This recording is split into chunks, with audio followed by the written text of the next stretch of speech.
এই তুই রোজা রাখছিস? আমিও রোজা রাখছি। শেষ রাতের ভাত খাইছিলি? আম্মু কইছে সকালে খাইলে নাকি রোজা সবার একটা রোজা বাবা 3টা রোজা হবে। তাহলে তো তোর রোজা হয় নাই, কারণ তুই সকালে ভাত খাইছস। তুই আমার মাইয়ারে কি কইতাছস? আন্টি সকালে খাইলে তো রোজা হয় না। তুই কি রোজা রাখছস? আমি রোজা একটাও ভাঙি নাই। এইটুকু মাইয়ারে তোর মায়ের রোজা রাখায় না? কি আর করবো, ঘরের চাইল বাসায়।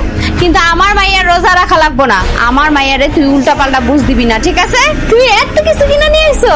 আর বউ বাজারে গেছিলাম, বেশি করে বাজার করে নিয়ে আসছি। রোজা রমজানের মাস, একটু ফল ফ্রুট বেশি করে খাইতে হইব না? দেখছিস আমার আব্বু আমার লাগে অনেক কিছু নিয়ে আসে, তোর আব্বু তোর লাগে আনে?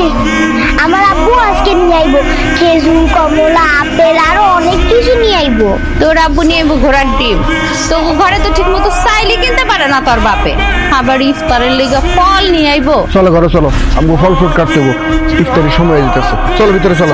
আসো মা, আসো। ওই বেটা, ওই দাঁড়া, তুই কি রিক্সা চালাইতেছিস নাকি ঠেলা গাড়ি চালাইতেছিস? লেট করে ফেলাইছিস বেটা, এমনিতেই আমার রোজা রাখছি তো, এই জন্য মনে হয় জোরে চালাইতে পারতেছি না। রোজা রাইখে রিক্সা চালাইতে বলছে কে তোরে বেটা? তোর রিক্সা আমি যাবো না। তোরা না বেটা, স্যার আমার ভাড়াটা দিবেন না? এখান থেকে এখানে আসতো আবার কিসের ভাড়া? আমার এমনিতেই সময় লস করে ফেলাইছো। হ্যাঁ রে, মানুষ রোজার মধ্যে বাটপারি করে, কত মানুষ দেয়লা দুনিয়ার মধ্যে আল্লাহ। আম্মু ভাত রান্না করতেছো কেন? ভাত রান্না না করলে ইফতারিতে কি খাবি? আব্বু ইফতারি নিয়ে এবো, ইফতারি খামু। তা বাপের আশায় বসে থাকলে ইফতারিতে পানি ছাড়া আর কিছুই বুঝবো না। আব্বু তো বলছে ইফতারি নিয়ে আইবো। তোর বাপের ওই বলা পর্যন্তই, আনার মুড়ো ধইব না। আজকে আব্বু ইফতারি না নিয়ে আইলে আমি কিছুই খামু না। শোন, এখন পাগলামি করবি না। তুই জমিদারের ঘরে জন্মাস নাই যে যখন যেটা চাইবি সেটাই পাইবি। তুই গরিবের ঘরে জন্মাইছস, তোর যেটা জুটবো এটাই খাই তুই।